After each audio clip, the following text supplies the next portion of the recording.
which is used in emergency communications a lot.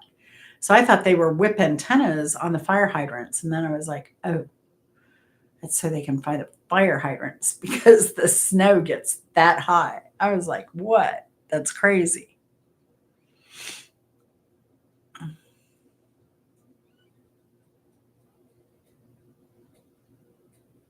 Oh, they do at Bobby's Bike Shop? I've never seen anyone have those flags, though. Do you see them more out west, maybe?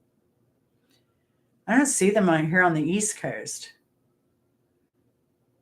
But I thought they were always brilliant.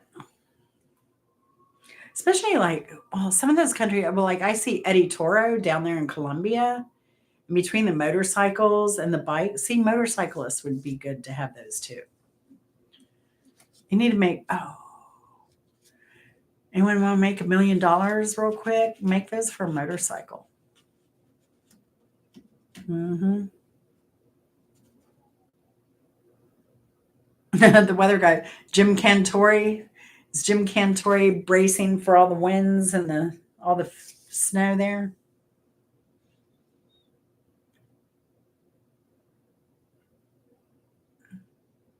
Oh, are they fiberglass? They used to be a fiberglass material. Like what I use in my garden for my hoops. Those things don't break. Maybe I need to design a product for the market. Just an idea. Anyone takes that idea, it's like, just give me a little cut. 100 grand would be good. I'm good after that. Mm-hmm. All right, here's our final question. And we do have Mrs. Hopkins has 5, Marcia has 4, and Deerfield has, or Deerfish has 2. I used to work on Deerfield Road. So there you go. Sorry. And there you go, Jen. Yeah, no, somebody else just design it, market it for motorcycles and bicycles with fiberglass like I use on my garden stuff. And then just give me a cut. 100 grand would be good. Save lives. Save lives. And instant karma. You may have 0, but you're still a hero. So there's that. But yeah. And I do wish you a lot of luck on your journey to positivity in the coming year. So it's an awesome way to live. I don't go as far as like all the manifestations and like making posters, although I've thought about it, like making posters, visualizing, but at 62, I'm pretty damn content and blessed. So, but it's not beyond me. I mean, I would definitely, like, if there are certain goals you have, I would definitely make a poster board of that stuff. Nah, you're a hero, never a 0.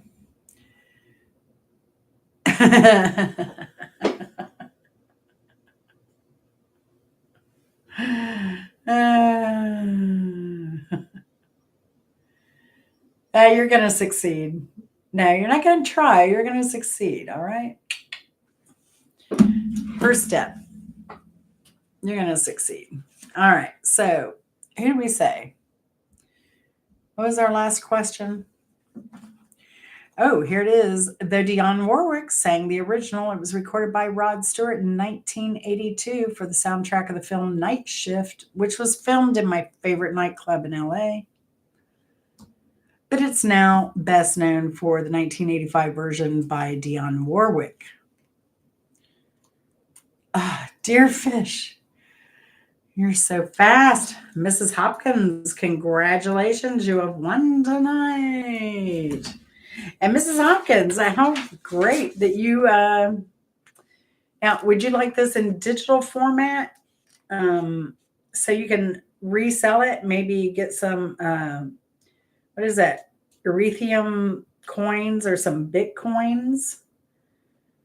I can make it digital so you can sell digital. If you need a certificate of authenticity, we can get you that too.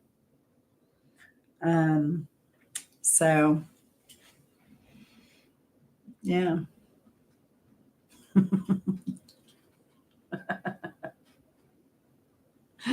Dear Fish, I'm sorry. Sorry to hear that.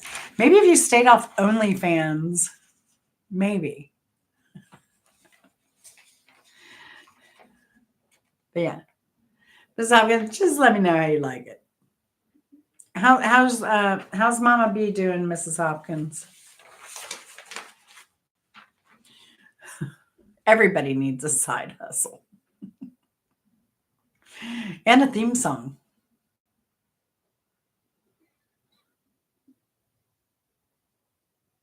All right, Mrs. Hopkins, you got it. You have got it.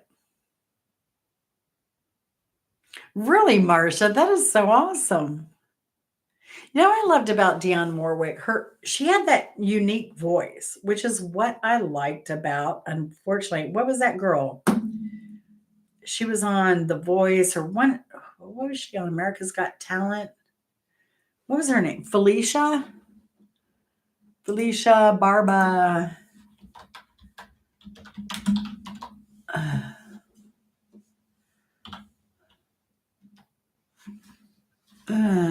What was her name? She was on one of those shows.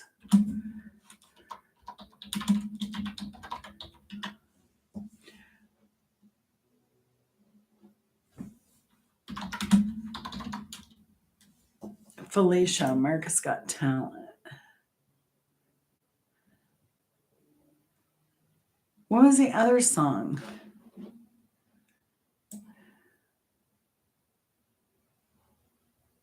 What was that girl's name? Coming back to chat. She had a very unique voice.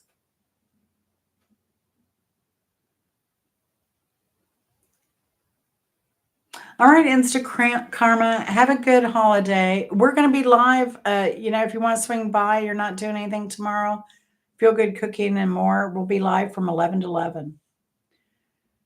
I think that's the plan, isn't it, Lulu? Aw, I love you, Mama B. You're the best. I got to get out there to visit you, don't I? Soon, soon. We'll do some dancing. Guilty pleasure song. I'll never love this way again. Yeah, that's not guilty. That's a beautiful song. Oh yeah, Friday. Friday. What am I thinking? Friday. We got to eat. I got to eat smoked turkey tomorrow.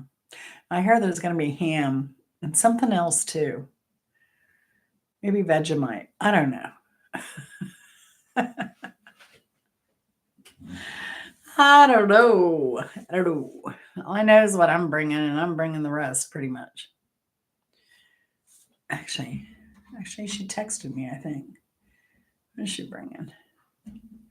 What is she cooking up?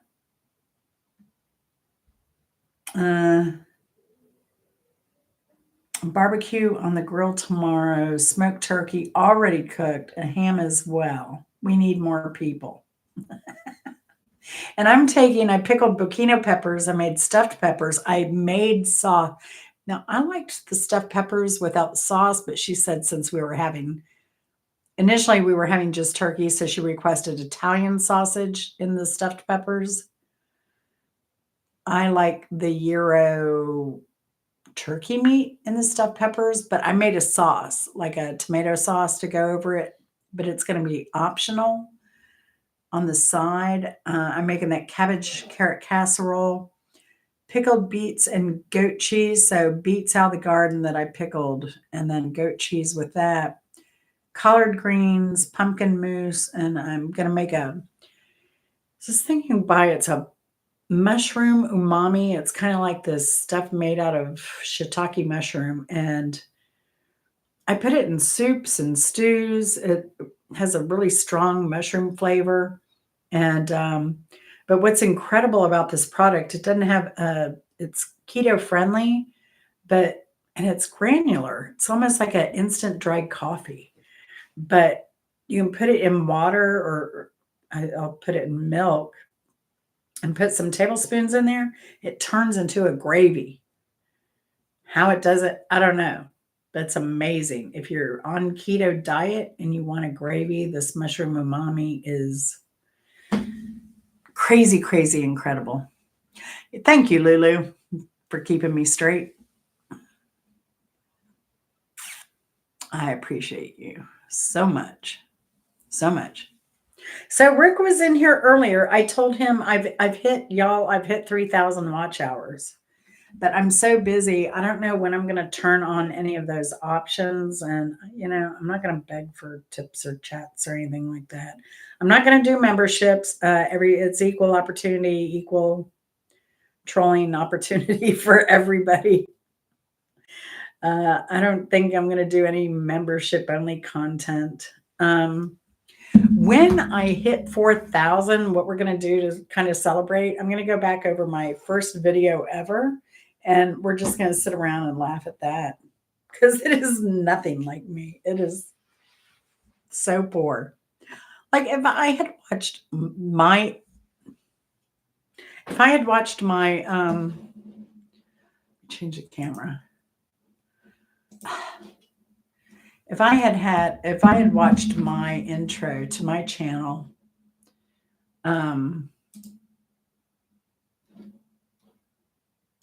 I would never have come to see me. It's so dang funny. So, and all y'all thumbs ups is appreciated. But yeah, well, my mother-in-law does keto. I do keto light, and that's what my endocrinologist recommends. He's like, no keto, just do keto light, more protein, more fats. So I did that. Now my triglycerides are high. So I don't know what to do about that. But I just bought all that beef too. But the beef I bought, we'll be doing that Christmas, and then the other steaks and lamb and stuff. We're gonna do sparingly, And I think I bagged the steaks that we could only have them on weekends. I can't have them during the week because there weren't. It'd be one steak each. So that's the way I've got it portioned out. And then the same with the crab. Well, the crab, we ended up with 8 pounds of crab. Chris got 2 boxes. So we have 8 pounds of snow crab in there. But again, we'll go through that sparingly, and that will last the whole rest of the year. So, which I'm grateful for. But now's the time. Like I said, now's the time if you you want to do certain steaks or certain products, now's the time to buy those. And I love crab, and I like a good steak now and then. So buying them now at this price and getting them.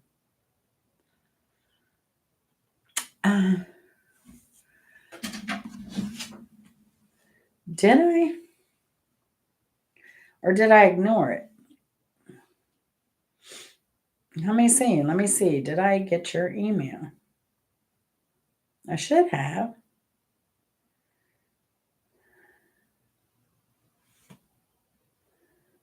Yeah, I said, cool, I'll check it out 2 days ago. Yesterday, I didn't get one. Oh, I drafted it. I didn't send it to you.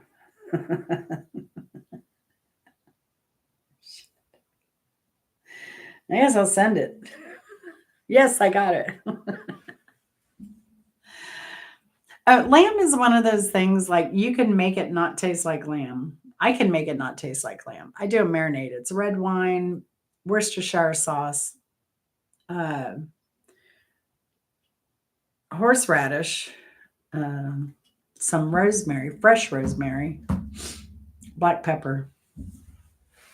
But basically, you do something like that, and then it's going to cut out that what they call gaminess.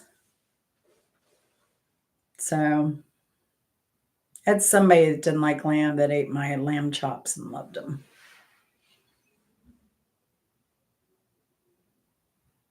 Boiled celery. Well, I don't know. Stuffing does have boiled celery in it. Like we used to do it. Like if we make it homemade, we'd boil the onions, boil the celery, and chicken broth and all that stuff. And then one of my favorite real Chinese dishes from like Beijing area is celery. It's a celery dish. You use the whole celery, including the leaves, and you just cut that all up. And you take you can use chicken or pork, and you just put enough soy sauce to season it. You don't want it like bathing in soy sauce, and no flour. You don't velvet your stuff. It's cut very thin into real small strips of chicken or pork, and then like almost the size of like a linguine ish type texture strips, and then you put ginger in there and white pepper if you want it, and then you saute that, and it makes the most incredible dish. It's crazy how good that is. The colonoscopy was fine. Um, my anus is fine. I mean, it does take a couple days to get back on track. I had yogurt afterwards. I had some really good, real good culture. But no, it's weird because I've had three of those suckers lately. Not lately, over my lifetime. In my 40s and my whatever, 30s. What again at 45, 50, and then I had polyps. So I did have the first time I was good. So I was on the 10-year plan. Then the second time I had polyps. And they took those out. They were precancerous polyps, but they took those out. And then this time everything was perfect. So nothing other than my diverticulitis, liditis, one of those. And then so yeah, I got that done. So now I'm back on the 10-year plan. So I don't have to have it again until 72 if I opt to do that. And then hopefully by then the mail-in lab test will work fine. Here we go again. But no, the colonoscopy was great. And it was a scheduled one. It was my 5-year colonoscopy because of the polyps they found last time.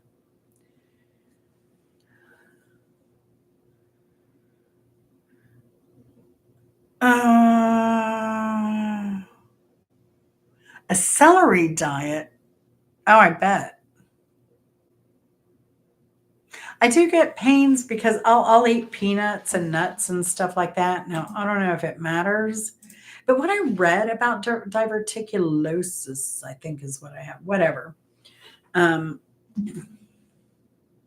whatever I have, what I read was, oh, you don't need enough fiber. I eat more beans than the average American. And look at all this stuff I grow out of my garden. Oh my gosh, I eat so much fiber. It's crazy. Today I was eating raw carrots, you know, because I was hungry and I was making the carrot. I was making the pickled Mexican carrots. So, I just pulled a carrot out of the garden and ate it. Oh, I love celery. I love celery. And I like celery in my salads too. Like, what did I do last time? These are the people you got to watch. They have playlists. Watch their playlists. They're trying to get their time in. Oh, and that was next week's. I feel like I'm missing out on an announcement.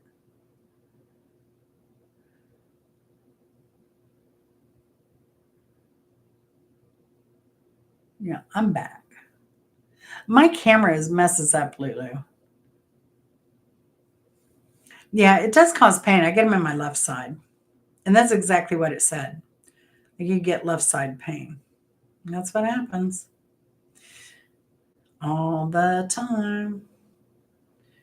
It's okay. We just don't need any inflammation.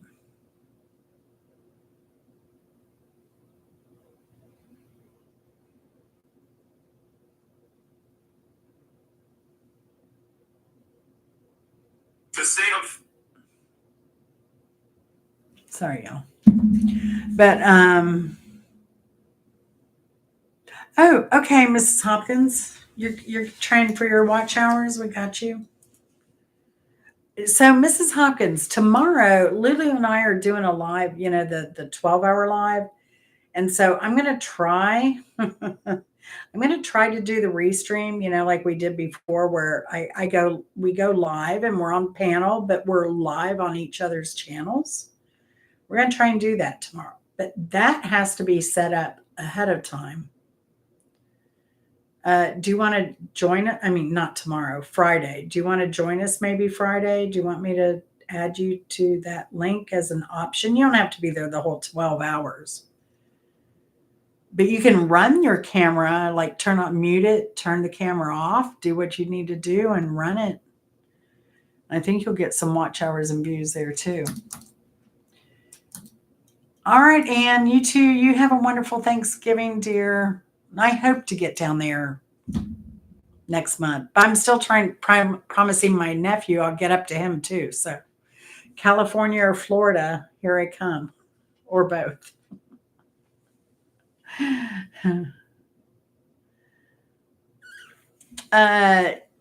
Yeah, I'll give you what I can do is send you the link tomorrow, Mrs. Hopkins. Yeah, if you can, I'm going to do that. But so what I've never done is tried to do that where we go live on each other's channels, but it looks like we're on a panel like people would normally do. I've never tried doing that and dropping the link. I don't know if I can drop the link and have people come up on panel. Maybe. And it's also time for me to renew my membership. So they may want money out of me before I can do that too. We'll see. So maybe a little after 11. Need to make a note or I'll forget. Yeah. Thank you, Lulu. That's sweet. Yeah, Mrs. Hopkins, lovely. Yeah, Friday, we're just going to hang out and I may order pizza tomorrow. Like I said, my refrigerator's down. I don't have a lot of room in there, but I know my mother-in-law will probably send me home with food. So, I mean, obviously we'll be doing mukbangs, talking, laughing. I may play some videos of mine. I don't know. We'll see what we get into. We may play the word game. We haven't played the word game in a long time, and that's always fun. So we'll come up with a variety of crap to do. So yeah. I mean, eating leftovers. Yeah, I love leftovers. Oh my gosh. And a stew and a soup, they're the best. They're the best. Oh, did y'all hear about the Campbell's controversy? Oh my gosh. Can you believe that guy? The vice president of Campbell's Soup? He's fired. Like, what a terrible person that person is. Did y'all hear about that? So apparently he was caught on hot mic saying that he would never eat Campbell's soup. That is, they use fake chicken or they use fake meat. What did he said a bunch of stuff basically. And then he said that Campbell's soup was poor people's food. And I'm like, people use Campbell's soup for all kinds of stuff all the time. Like, what are you talking about? It's crazy. So then everybody started like, they're going to boycott. And it's not just Campbell's. Campbell's Soups owns Swanson's. They own a lot of brands. And so people are talking about boycotting. I don't know if people are still boycotting.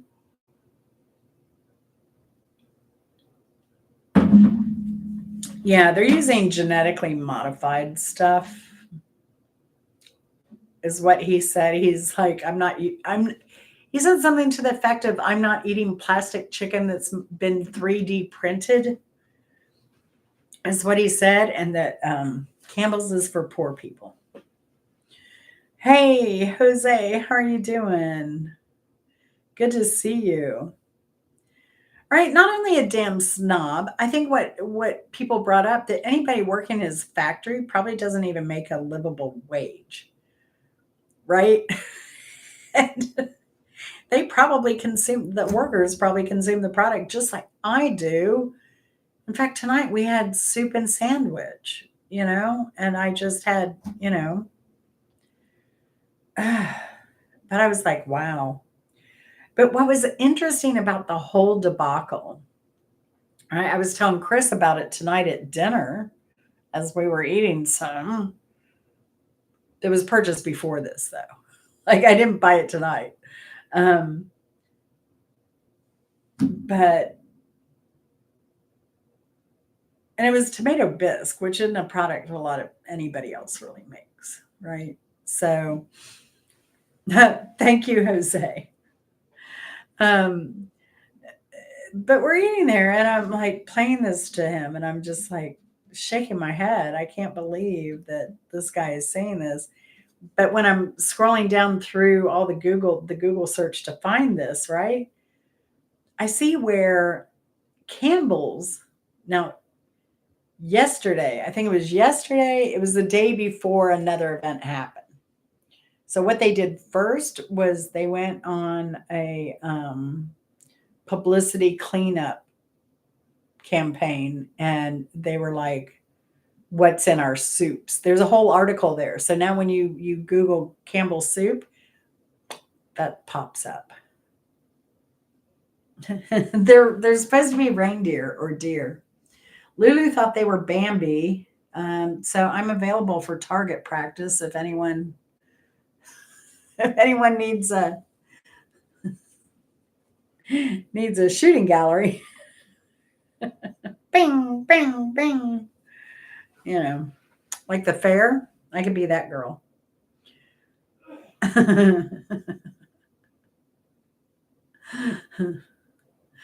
But yeah, so I was kind of like, they went on this campaign to like clean up their act and to kind of look good and explain what's really in their products, modified GMO products. It's on the can apparently, even.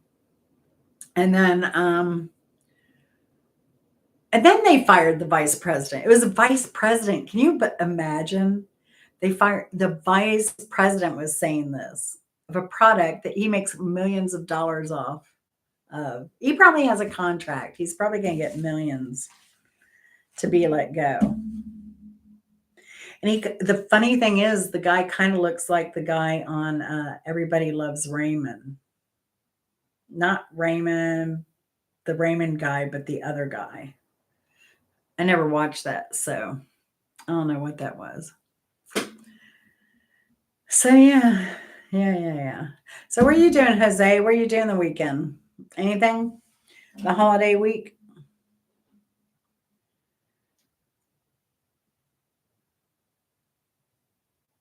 Yeah, that could be good or bad. I don't know about that statement, Jose. It might get you in more trouble. Depending on how you learn that. Maybe.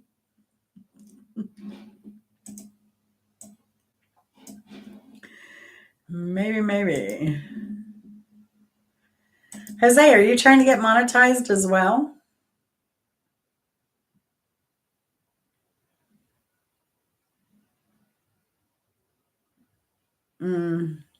Yeah. Sometimes the most painful lessons are the ones we get the smartest off of, right? Mistakes, that's why too bad karma isn't here too. I was going to say about mistakes. I mean, mistakes are learning opportunities. They shouldn't be viewed as a negative thing. They're a very positive thing. They kind of suck sometimes, but we learn, we overcome, we do better. That's the point, right, of life. Makes us stronger, gives us something to reflect back on. I was like, holy cow, I survived that. I made that. What is this? Is that what you were asking? I don't know what you're asking. My ACDC shirt? Positive mental attitude? Positive thoughts? I don't know. Clarify, por favor. Please, please, please. So yeah, but yeah. So I don't know. I think tomorrow we're heading over for dinner at 2-ish. So I should be home. Yeah. So Mrs. Hopkins and I used to do a show together, like every other week. Feel Good Cooking and More. It was uh, Martha, Mrs. Hopkins. Her first name's Martha, uh, and Mark Kropka, and myself, and my husband Chris. And he won't do my show with me. But he did Bimbos. So it was a Bimbo show, and we did a music show together every other week for, wow, quite a while. Quite a while. So yeah, I just need to get my butt out to visit her. Phoenix. I need to get to Texas.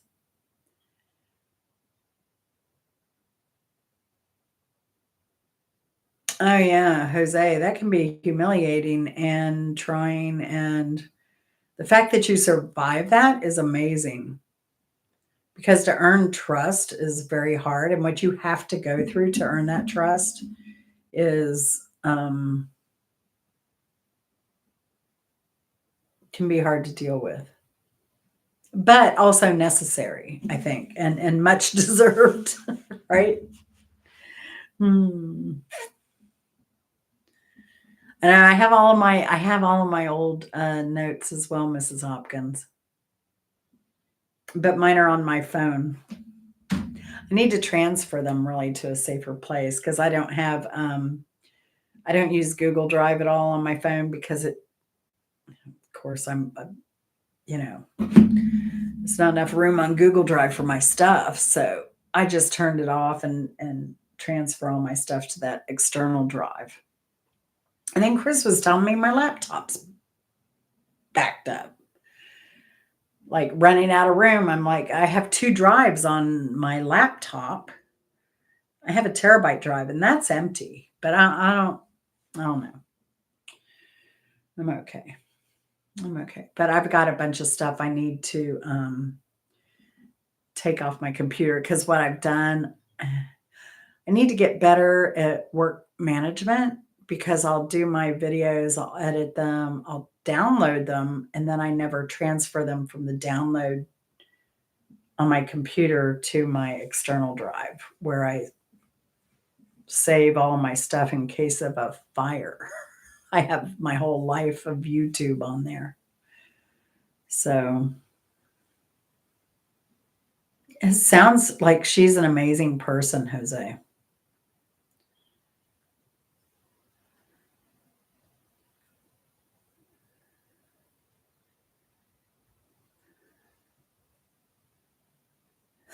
Somewhere online, Mrs. Hopkins.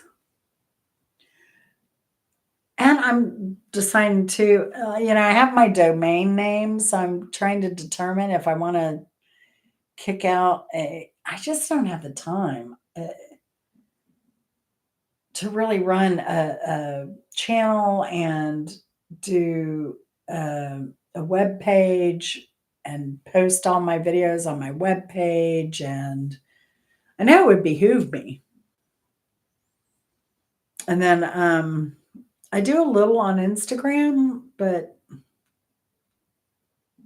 YouTube's my meat because I really wanted to focus on something I'm still learning. I'm still learning, building my skills on YouTube. So I just wanted something to focus on where I could, learn this and do well at this. And then I could move on to, other social media. But most of my stuff with Clowney and Ann Baker and all that stuff, that's over on my Instagram mostly. And I don't know why that is. Like a lot of people in the certain industries like Instagram over YouTube for whatever reason.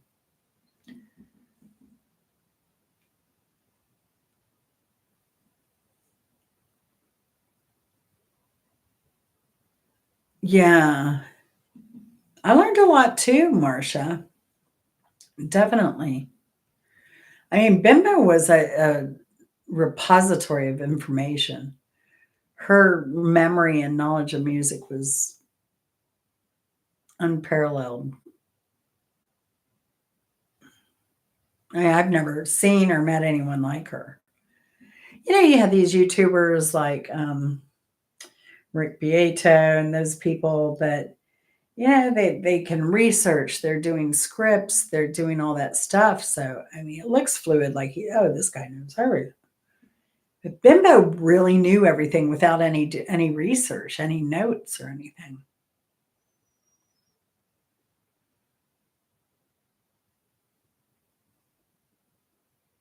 Pictures and so your Google Drive space,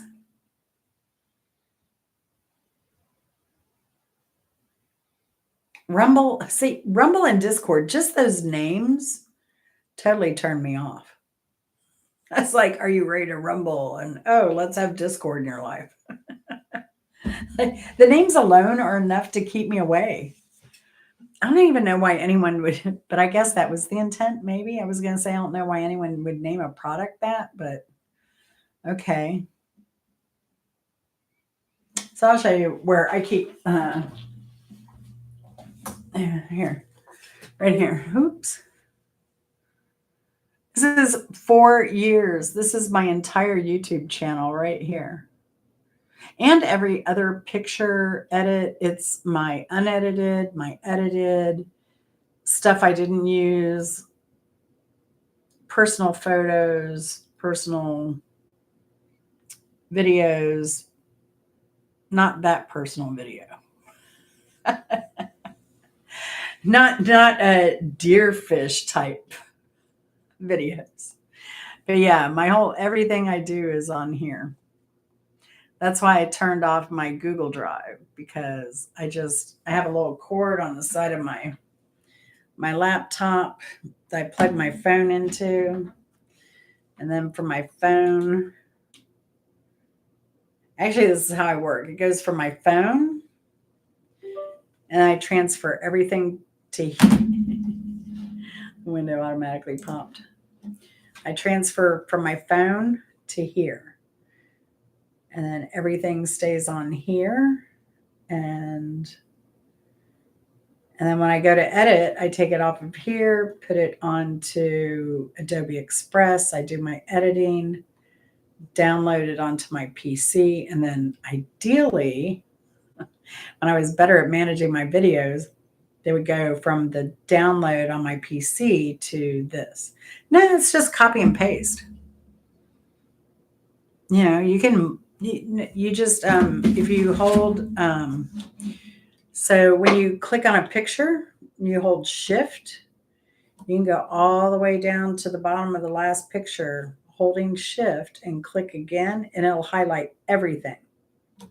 You right click, you hit cut, and then you go to my YouTube drive here, and then I right click copy, and it transfers all the files for me. So yeah, that's how I manage my stuff. And the other thing is, so if anything, God forbid, were to happen, like a network attack on YouTube, think about this. I mean, YouTube has some pretty good security, but nothing's infallible. Let's face it. And then we saw what happened to TikTok, right? They got put out of normal business. So basically, hey, simple, happy life. Good to see you. Did you finish your laundry? Is that what you've been doing? So anyway, as a protection thing, I now have my device, or if I have a home fire, I have my device. I can just grab and go. Um, I don't have to worry about my big computer screen. I don't have to worry about my laptop. I don't have to worry about all I need is that one little box. I have 4 years of videos on there and other stuff. Um, and it's only half full. And it's only 1 terabyte. Bounce static sheets for oh, bounce for the laundry. Duh. Oh, how fun, simple life. How cute. How cute.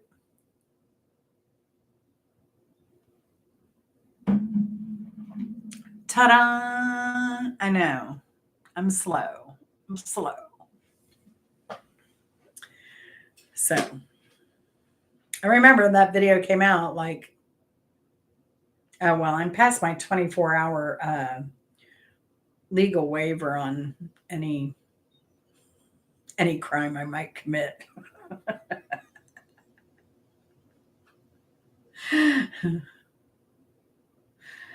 Oh gosh. So Simple and Happy Life's trying to get her hours. Jose, I'm sorry. Did you say you were trying to get monetized as well on YouTube? Um,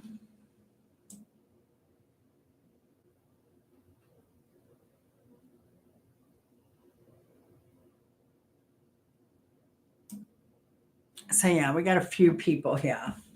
We need High Country Homestead also is trying to get monetized. She has a farm, she has cattle. They're having such a hard time in Australia with the drought and everything. She didn't have enough feed to give her cows this winter, so she had to sell a cow. Um, and so yeah, it's just her. She's a woman who runs a cattle farm. Um, and it's been hard. She's been struggling. She does everything she can, you know. Monetized means you're making money off of YouTube, Jose. Is that your end goal? Because not everybody wants to make money off YouTube. Like some people just, for whatever reason, financially, they do or don't. So, but some people do. Okay, Jose, good to know. Good to know. Like, yeah, some people, some senior citizens. Now, Lulu and I had this conversation the other night because I don't know that she was too aware, and some of the laws, tax wise, have changed to actually kind of make it better for content creators in a sense. But I'll just say that so when you're getting Social Security, you have to report when you start making income again. Like I'll have to let them know. That's another reason I have not gone to the 3,000, turn that on because if somebody sends me money, that's going to be my first trigger to contact Social Security, let them know I have an income of some kind. So that's why I'm waiting to turn that option on because I've got to do some other paperwork and stuff I want to do legally to be right with that. So, and feel comfortable about that because then it is a legitimate business. But if you're a senior, you can make, if you're getting Social Security, you can make up to $25,000 in income above what you get in Social Security. I believe that's how it goes. But if you make more than that, you just get taxed. Then you don't get taxed for the other stuff, but you get taxed at a different rate then. Well, you do get taxed for the other stuff, but it's just another rate when you hit, depending on if you took it 62 or 65. So it's just some tax implication. And then, how many watch hours do you have, Simple Happy Life? You need a really good playlist is what you need with just with your lives alone on there. We need a live only playlist. Um, but if and then so I don't know about some other incomes, like if you're on supplemental Social Security or that type of income. So it differs. And then so the other thing is on the super chats are not taxed at all. There's zero tax on those. I know a lot of people don't like super chats because they take, I think, 30% off of those. But I don't know if you're having people not tip through super chat and you're having them tax through tip through PayPal, there could be a little bit. I don't know enough about taxes, but there could be a little bit of a problem there with the tax-free law on tips for um, not being taxed. So it's complicated. It's taxes. I don't do my own taxes. I pay somebody to do my taxes. No, no, no. You don't get any hours from Short Simple Happy Life. That's the problem. You get subscribers from shorts. Your shorts don't count towards any hours. Unless they change that policy, but it was policy that they do not. You're just trying to get, for me, I'm not a shorts person. Like if that was my business model, I would just put out high quality shorts all day. You know, like there's a guy, Snack Master, Craig. That's his thing. He does shorts, he does high quality snack taste testing. And yeah, so that's his thing. But for me, and I think your average YouTuber, you do shorts for subs. You do, and I'll do high quality shorts. You do, I do lowbrow shorts. So for your shorts, that's where you get your subs. Your long form videos, that's where you get some watch hours. But your long form videos are super, super, super important. And I'll come back to that. Your live videos is where you get your watch hours. You can get some subscribers there too. But going back to the long videos. Yeah, long videos. Jorts. Do you still wear jorts, dear fish? Really?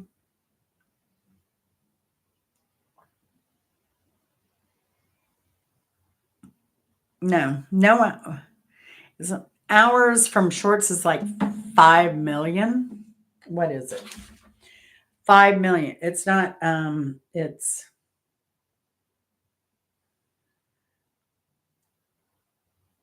I don't even do it because I'm not doing that. I'm not doing that. It's, no, shorts. It doesn't even show now. You have to have like 50 million, like 50 million on the shorts to get anything. It's not retainable, like I said, unless you're doing unless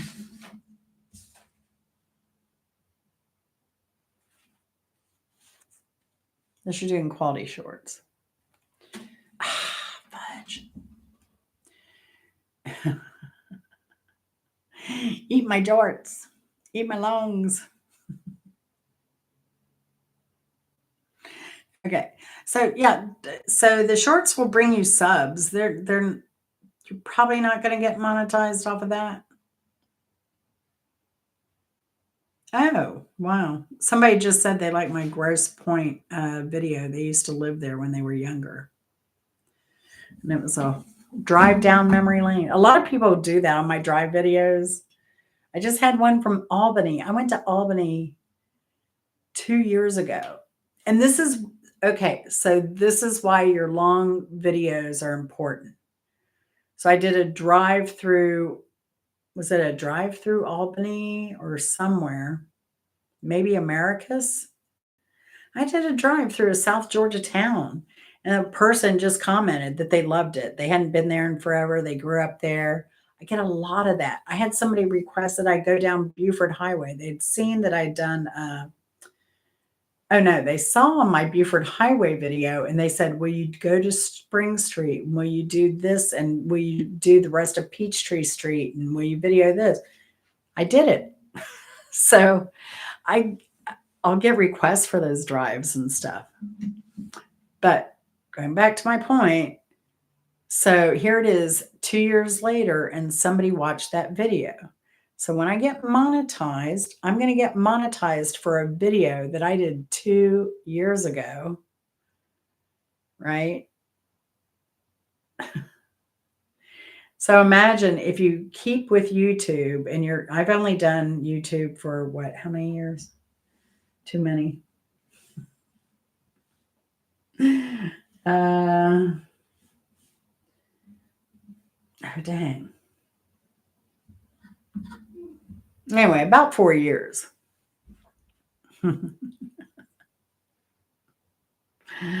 won't talk about that deer fish. Shh. Shh. But so you're going to get money. The more videos you have, the more money you're going to have rolling over into your your money. Like your money is going to grow over time because you'll have so many people watching so many videos um, that aren't even new.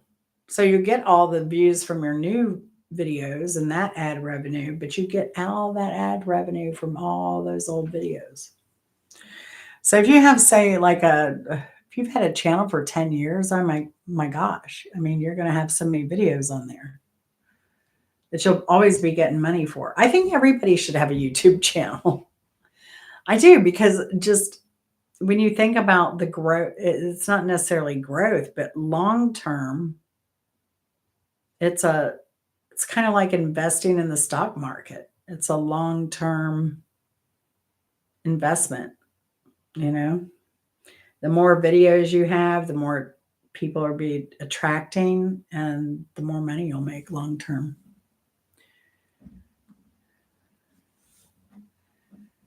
Hey, Electron, how are you doing?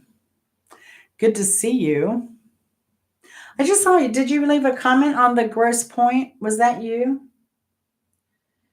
I just saw that as I was live. Yes, that was you. So I'm so glad that you stopped by. That's crazy. I was there in June. I loved Detroit. I loved Grosse Point. I loved Arden Park. I loved Detroit. Like, I love Detroit. That whole area, I would go back in a heartbeat. You're so lucky. I have oh gosh, maybe I'll just tell you in the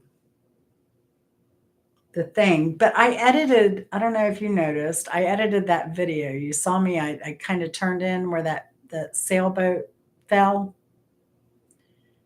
And then I picked it up later. There's a period in between there you're going to like, I think.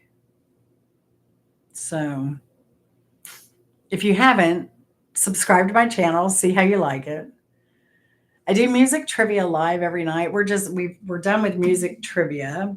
Mrs. Hopkins won. We always have crazy prizes. She actually requested this before she won. She requested a drawing for my husband from Garfield. So she'll be getting that. But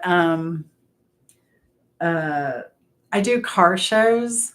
Oh, y'all, I just saw the sweetest Chevy van. I want it so badly. If I was like 30 years younger, I would be so into getting that van. It is so cool. Wait till you see it. So I got video of it. It's on sale this weekend, only $10,000 because the guy can't get it up to his property in Montana. But I want it so bad. I really do. And it's got some shag carpet in it and everything. Yes, I was by the yacht club. And I ended up actually, so I'll tell you, I'll give y'all a sneak peek. When's this video coming out? I've got it scheduled. I'm not going to give you a sneak peek, but I'll tell you what's happening. Um, oh no. Where's my scheduled ones?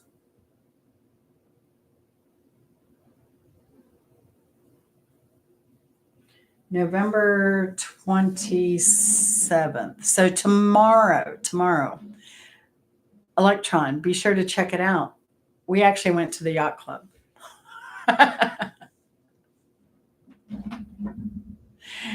It's interesting.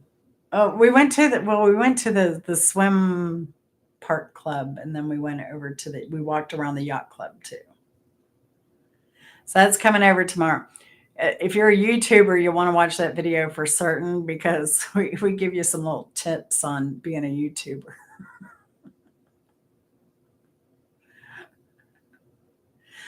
Just, you know, again, having that positive mindset,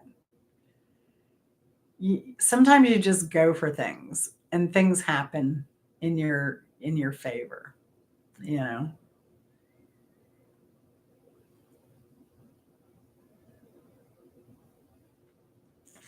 Oh wow. It's a beautiful yacht club. There's some beautiful boats. I think I saw a Gulf Stream over there, or it even looked like a Tom's. Well, you'll see in the video. I mentioned some boats that I saw that looked familiar to me just by design. I didn't go up to the boats, but they were like 50 footers, 45, 50-foot boats. Bimini tops and stuff. Hmm. So where do you live now, Electron? If you don't mind me asking.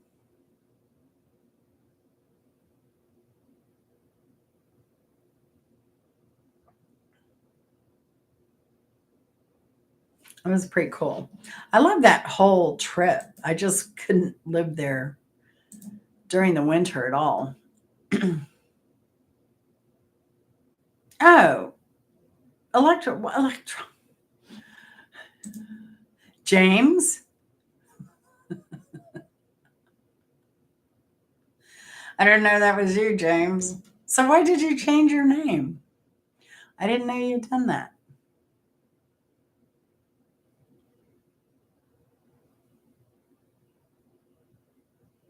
No, it was in the eight. I swear it was in the 80s. It was beautiful. And then we went to the UP. That's coming. That's coming. So I've already posted a lot of Michigan. I did, James. I don't know if you've seen the videos. Motown, Fisher Building, all that stuff. We went. We did a lot. We did a lot in Detroit in the short time we were there. Even Q, she lives up in Pontiac, Michigan. I've got videos coming where I went up to Pontiac to visit her too. She's a YouTuber. She has 3 channels. She has My Fiber Fun, Q, and Senior Citizens in the Metaverse. She has a virtual reality headset and she goes on trips and she talks about what she does and everything. And she's pretty cool. But yeah, we were up there a whole week, James, in Detroit. We stayed at the Marriott in Taylor. Now I messed up the video. I haven't run across because I know when we were at that Marriott, what was it? Homes, one of the suites. Um, and it's right off of 85. It was there in Taylor, so it's in Spartan Dan territory, which is why I picked that. I was hoping to see Dan so badly, and which is why I picked that hotel in particular. And um, I know I took video of the lobby and everything. I haven't run across it yet. But a lot of time, what messes me up when we go to a hotel is we check in and we've been traveling. I just want to get into the room. So I usually just videotape the room and I'll say, okay, let's check it out or something. We'll walk in the room and we'll check out the room either as Chris has left the luggage or usually I try and do it before we mess the room up. And then I'll go back and I'll film the hotel. Oh, this one I have not run across the footage of the hotel yet.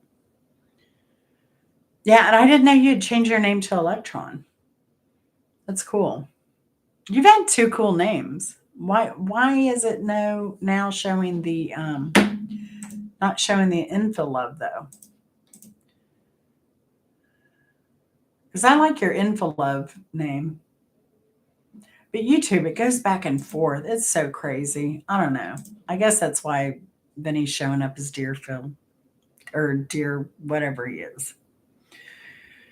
Some kind of deer fish. You owned a yacht, but your your grandson broke it in the bathtub.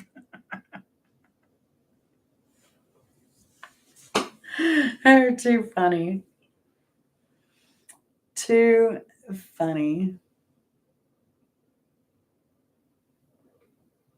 I like it too, but I guess YouTube's on just a weird thing where they're using that crap instead of whatever name you chose. So that's what we're dealing with this week. That's too funny. Yeah. Actually, a yacht is defined, I believe, any boat over 30 feet. So a yacht is let me double check that. Let's not.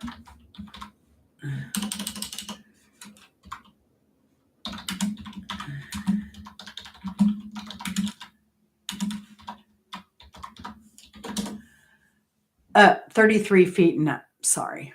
I was close. But I'm not a size queen. So minimum of 40 feet for a small luxury yacht. So there you go. And a small luxury yacht, my dad had one. So it was, it had the bimini top where you can go up there and drive. It had a dive platform. It had like a master suite. So it had a queen bed, it had washer dryer. Do you have a washer dryer? I think it had a washer dryer. He had a bathroom back there. And then the main part when you came into the cabin, it was just, you had a sofa. And then you went down the galley, you had a little dinette for four. It was more like an RV, think RV size. And then you had the galley. And then you had a bathroom on the right going to the forward bunk. And then you had two bunks, on the bow. You had a bunk here and a bunk here. So, but he pretty much stayed. We didn't take it out much. And and at the marina, because it's such a pain to like empty the honey pot and all that crap. We would use the bathrooms there at the marina and the laundry and the showers. We did everything. If we wanted to use the bathrooms in the boat, we could, but it's just more work. And then my dad lived on a sailboat for a while too. And then my dad built yachts. He built Thompson trawler yachts for a while. Oh, wow. Wow, wow, wow. Yeah, I only sailed down in the Keys. I sailed, we went from Marathon and we went up into, what is that considered? Up into the Glades on the other side, like the west side. We were going to go to the Dry Tortugas, but the weather wasn't good for sailing there. Um, so that was Christmas, 1982 ish, maybe. And so we sailed out of there and then we went up into this little cove up in the Everglades. And we were on the coolest boat ever. We were on a sailboat. It was a wooden sailboat, which is amazing in itself. It was an old wooden sailboat from Haverhill, Mass. Haverhill, Mass. Um, and this guy was a mechanical genius, right? So he rigged out this boat. It was crazy. This guy, he had a workshop in this sailboat. He had in this little wooden boat. He had his masts were on a winch. So if he was going over really low, he could get into the smallest places because he could lower his mast and just troll on in. It was crazy. It was crazy. I love a good regatta. I love it. Does my time lapse make a good video? I don't know. I haven't seen your time lapse yet, Jose, but I will say there was somebody named Debbie and Dave out of Michigan, and I used to watch their time lapses and I loved them. I've only done one time lapse of me on a lawnmower.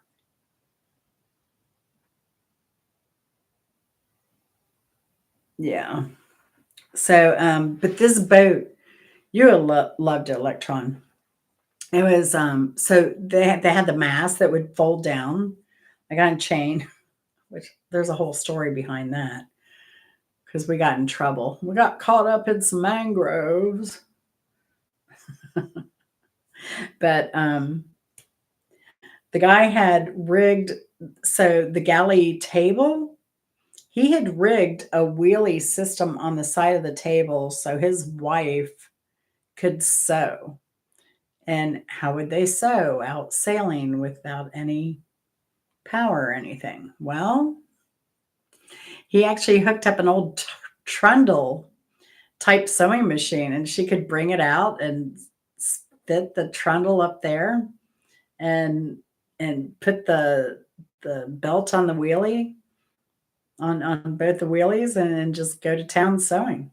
It was incredible. And I actually saw her do it after we tore some canvas off the boat somehow.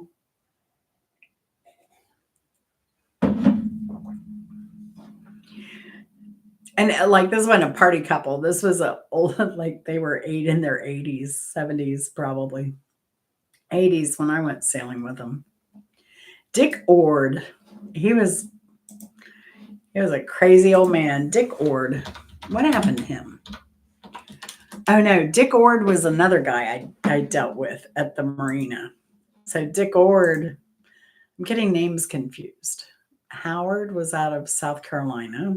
So he went on that trip with us. And the guys with the Averill Mass. Dang, I can't remember their name right now. Dick Ord was a guy at a marina who was a paraplegic. No, he wasn't a paraplegic. He was kinda. But he was living on a boat, living on a sailboat. And so I would go down there and I would like he'd give me a shopping lift. I'd go do his grocery shopping, bring him his groceries, and then I would also write letters to his family and mail them. He would just dictate to me what he wanted to write to his family, and yeah. So he was cool. I liked it. So, oh, you heard it from me first. Have an archive about. Oh, and what else about Dick? So, I mean, not Dick. The Haverhill boat. What was the name of that? I can't even remember now. The old wooden boat. So not only did he have the sewing machine, he hooked it up to where she could bake bread in the frickin' sailboat while they were sailing. And he made some kind of rack that her bread pans would sit in perfectly so that they wouldn't slide around while they were on the water. Isn't that crazy? It gets crazier. He had the machine shop. So we tore the spreader in our little fiasco. We tore this top spreader on the mast, and so he broke out his welding equipment, and they re-welded that dang mast together. Oh, we were out there in the middle of the Gulf. That was fun, though. That was fun. What a trip. That was a great memory. That was like a week that we stayed out there. That was my best sailing, well, my only sailing trip on a small boat like that.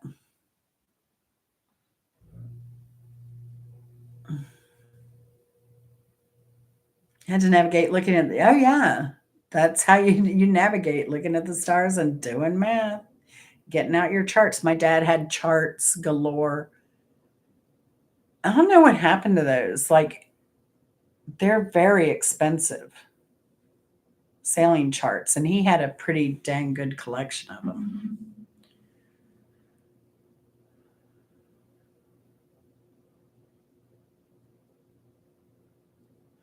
Yeah, and that's the thing. Like, we tore up the whole, how their sailboat was. They had the rails, and then they had the canvas that was looped onto the rails. You've seen old sailboats like that. Um, and we tore that stuff up. But she had more canvas on the boat. She just whipped it out and sewed it up. Fixed that real quick. Phyllis was her name. That just came to me.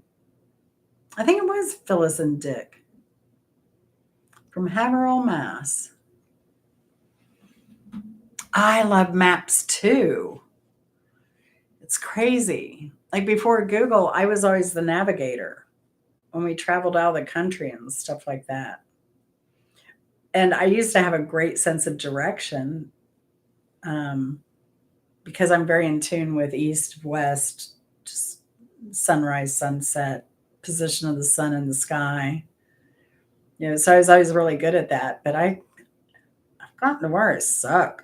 I am so reliant on Google Maps anymore. It's a love hate thing because I feel like I've lost a really important skill. And then, but at the same time, uh, I also don't waste as much time in my life sitting in traffic because of a wreck or cars pulled over or getting tickets because there's a cop ahead. Even if I drive locally, it drives Chris nuts sometimes. I want to use Google Maps because of that.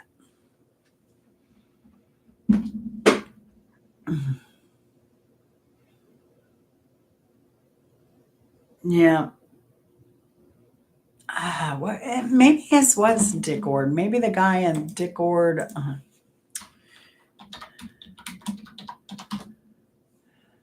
There's a Richard Ord who was a soccer player from the UK.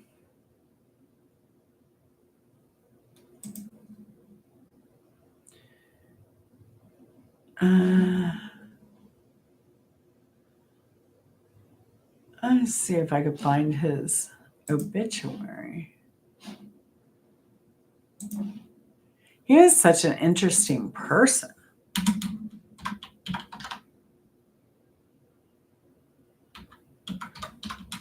But my dad, having been a yacht builder too, he was, he ran across a lot of people. Um,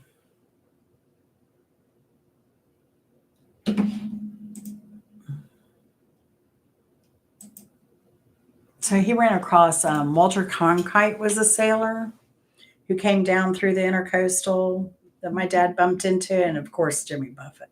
So I had Waze app on my phone while we travel. Always report it. Oh yeah, I'm a reporter too. Now Waze and Google is supposed to be the same.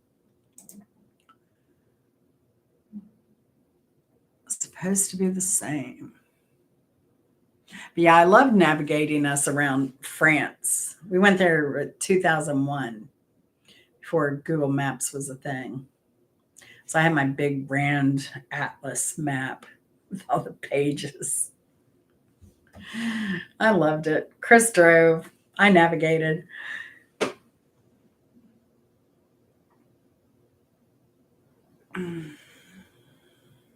But France is fun to get around in too, because there were some nice places, back roads and stuff.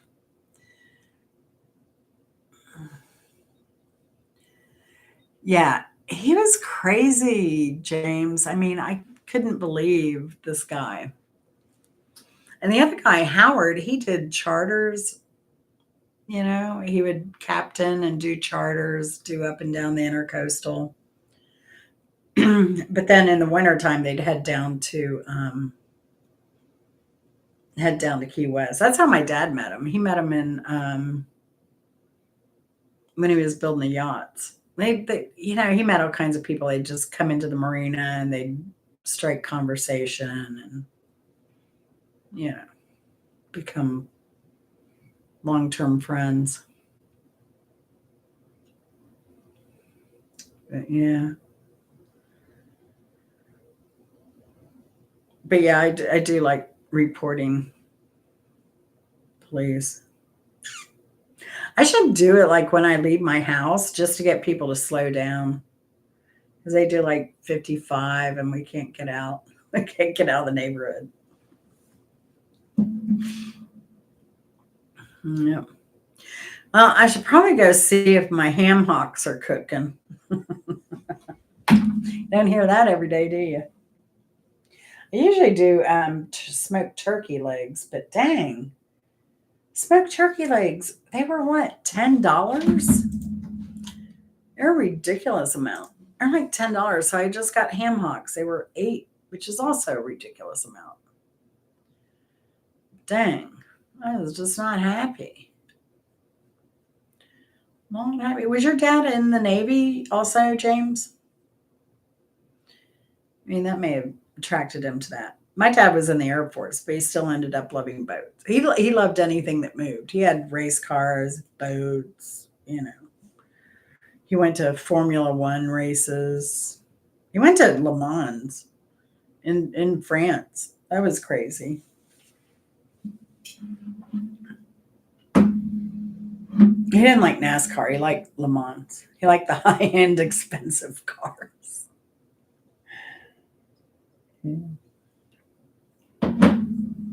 But he had a couple TR3s. Hmm. Yeah, which is why I got into cars. My dad was a boat, car, anything that moves, kind of planes. Like we would go to you know, um, we would go to air shows and stuff like that. So my dad made sure I was well diverse in experiences. I really appreciate that too. Hey, Pirate Radio is on. Go for the Gusto edition. So if y'all want to hang out, you can hang out. Lulu, are you going live?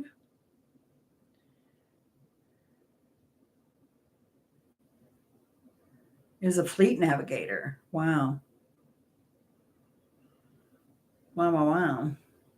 Yeah, I had an uncle that was he was a pilot from World War II up past Vietnam. He was a lifelong pilot. So yeah, World War II. Where he got shot in the butt. So that was a big family joke. Enemy fire. Got shot in the keister. He got a Purple Heart for that. He just joked about it. Hmm. And my great uncle, he did test flights and stuff. I mean, besides everything, he flew in Vietnam and Korea, and well, I guess he started in World War II, Korea, Vietnam. You know, I don't know what other wars he did after that, but yeah. Oh, B-17s, yeah. Please, Mister, please, to play B-17. It was his song, it was my song, but it's song. Please, Mister, please. Craziest plane to me. B-17, they look like a lot like a DC-3 in a way. Craziest planes for me growing up, like they would fly over our house so low we could see the undersides. I've said this on my channel, but um the B-52s, oh my gosh, they're monsters. All right, Jose, you have a good night and love your lady lots, lots, lots. And the kids. They're precious, I'm sure. And have a good weekend.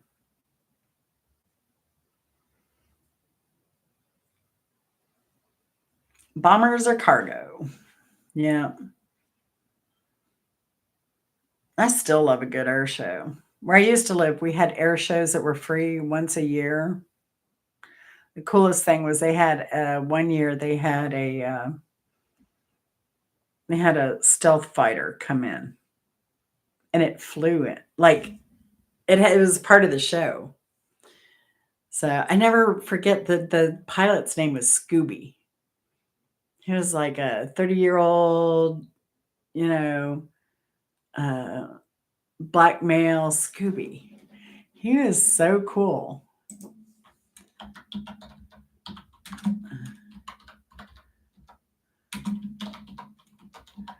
Let's see if I can find this guy. Oh, yeah. Scooby Hunt.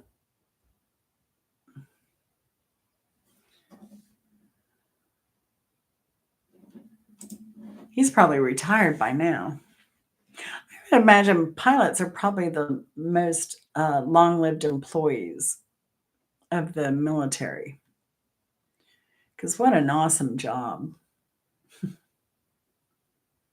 I mean, the flying part, not the other part.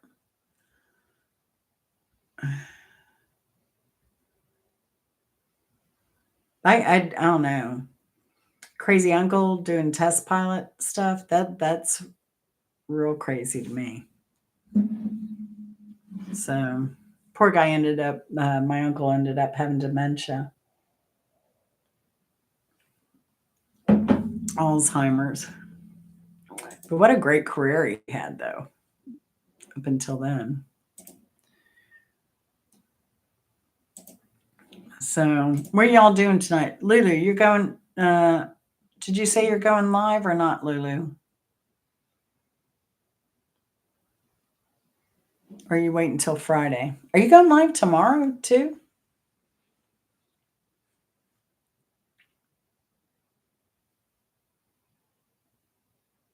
No? Okay.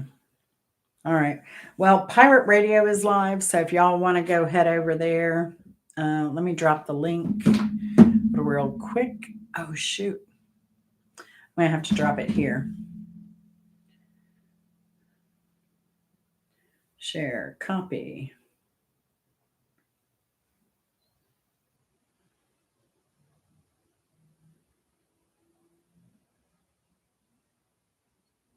But yeah, if you're a YouTuber, make sure to watch tomorrow's videos because I give you. If you're a YouTuber, make sure to watch tomorrow's videos. Because I'll give you a really good hint. Like Chris and I, we've gotten by like going to some crazy places. One that's not on YouTube and will never be on YouTube because it happened so long ago. We were invited to an art show up in Washington D.C. It was an art show like opening. at the Smithsonian. And so we were invited to that opening party thing. So we go up there. It ended up having a blizzard in DC. So we weren't going to, they delayed the show till the next day. And Chris said, was it Chris or me? I think it was Chris. He said, let's just take a taxi over there if we can and see what's going on. I was like, okay, like we got time to kill because we got to get our flight like tonight, but because he had to go to work the next day, we couldn't delay and stay for the reception. He had to get back to work. So I said, well, all right. So we go up there, we get the taxi, we go on up there, and next thing you know, I don't know if there was security outside or inside, but we just said, hey, look, we have tickets for the show that was supposed to be tonight, but we have to get on the plane tonight to get back home to go to work. And the guy's like, security is like, hey, if you want to come on in, come on in. So we went in there, and I think it said no photos allowed or anything like that. I took photos. So I am now the expert on that particular Smithsonian art show. Because people will try and sell art and they'll say, oh, this particular piece of art was in the Smithsonian show at the Anacostia Museum, and blah, blah, blah. And so I'll get a call like, was this painting in that show? And then I can confirm or deny that. So because it does make a difference in the price of the painting or whatever. So Chris didn't want to stay in a long line at customs one time and just kind of walked through. And I was like, Chris, you gotta go. And he just kept walking. I was like, oh gosh. Crazy stuff. I think they're a little more tight with that now, but yeah. Yeah. So you'll see how we got into the yacht club and got to walk around and check it out. So it was pretty. It was nice seeing the water. I'll say that. I would have liked to have gone into the building at the yacht club, but there are pictures online of it. Because I was like, why would someone put a church in somewhere where nobody can get to? Is it like only people here that can get into the church? No, that is the yacht club. It looks like a church. I need to research. I did look at the building, but I need to find out a little bit more of the history on that. So, yeah, that's why I was telling Traveling Eddie, sometimes, what did I say? Sometimes we are optimistic and sometimes we are opportunist. And it helps to be both if you're going to be a YouTuber and want to see interesting things. For sure, for sure. Definitely. So, but I don't know. But I will say really quick before I close down too. I remember Spartan Dan. Spartan Dan used to go to these fairs, art fairs. They're in Michigan, right? So you have all these vendors selling, whatever they're selling, depending on the fair, right? You would think if somebody is coming through the fair and they come up to you and say, do you mind if I film? I'm doing I have a YouTube channel. And he would do this live. He'd go up to the person and say, do you mind if I film? I have a YouTube channel. And some people would say, no, I don't want you filming. It's free advertisement. All right. Are you going over to Mark's? It's free advertisement. They should be open to that. No, but number two, it's absolutely legal for him to film anything he wanted to film there because they're in public. And so if you're in a public place, you're able to film anything you want without discretion. But I do try to be discreet when it's kids. If I can't help it, or I think maybe early on I did some kids, or if I'm in a situation, I have had kids in my video, but I do try to edit them out now that I have better editing software. So I do try, but I don't have to do that. That's just a courtesy, legally by law. So, but yeah, so I do do that. But we the things we've gotten by with and things we've seen and done just because we are curious or we ask or we do something. It's helped as a YouTuber to have that kind of like I said, optimistic or opportunist mindset. If the opportunity doesn't arise, the opportunist might come out in us. So, of course, never in an evil way. We would never do anything like destructive or take advantage of that situation. We're always grateful when people give us a little leeway and we get the content that we want to have. So, y'all have fun. I'm going to head out I need to see, I've never used the delay on my Instapot. And so I'm slow cooking those ham hocks. Put all my seasoning in. I'm going to slow cook the ham hocks because my refrigerator's dead. I'm going to slow cook the ham, and I don't have room for greens in my fridge. I'm going to slow cook the ham hocks, and I'm going to harvest the greens out of the garden tomorrow and put them in there in the morning and finish them off. And they should be yummy. I should be able to take that, the skin and the bone off the ham hocks and just leave the meat before I do that with the greens so I can stuff more in there. So, yeah, you too, Lulu. I hope you do have a good Thanksgiving. Are you sleeping? Yeah, we can talk offline. If you want to, we can talk offline. But and I'm looking forward to Friday. So that's right, folks. Friday, remember to stop by and watch Feel Good Cooking and More and myself. You can go to either channel. I hope is how we'll have it set up. If not, then we'll try again to do a YouTube collab.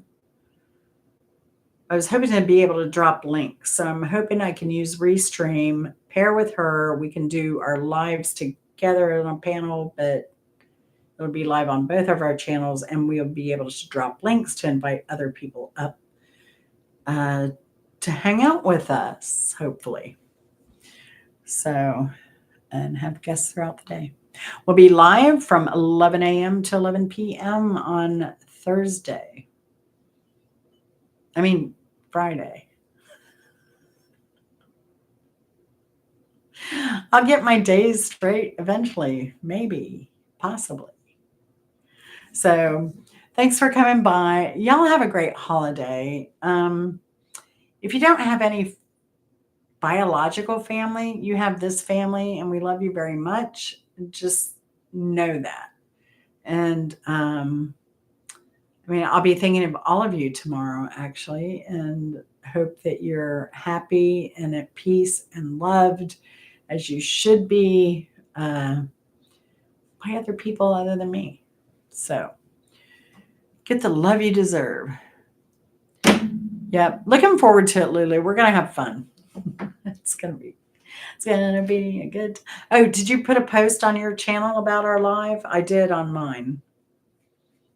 So I don't do graphics on my posts like a lot of people do, but if you want to check mine out, go for it. You can copy it. You probably need to actually proof mine. Did I get it all right?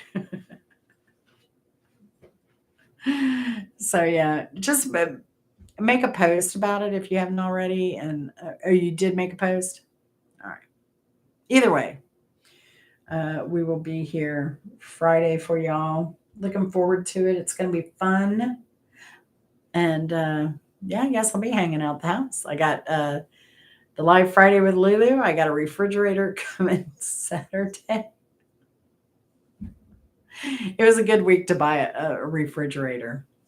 If one's going to break down, this was the weekend. We got Good Friday or oh, and let me give you this point. Oh, copy it. I don't care. I don't care. Copy, mimic my videos. Copy me. I don't care. Just do what you want. But the other thing, Lowe's. So we found we were doing the shopping online. Our appliance repair guy said these are the models you need to look for. I don't know. Maybe they're the ones that break down the most, but no. I know he's given us some good leads. So he said these are the models you need to look for because he agreed with me on some models. And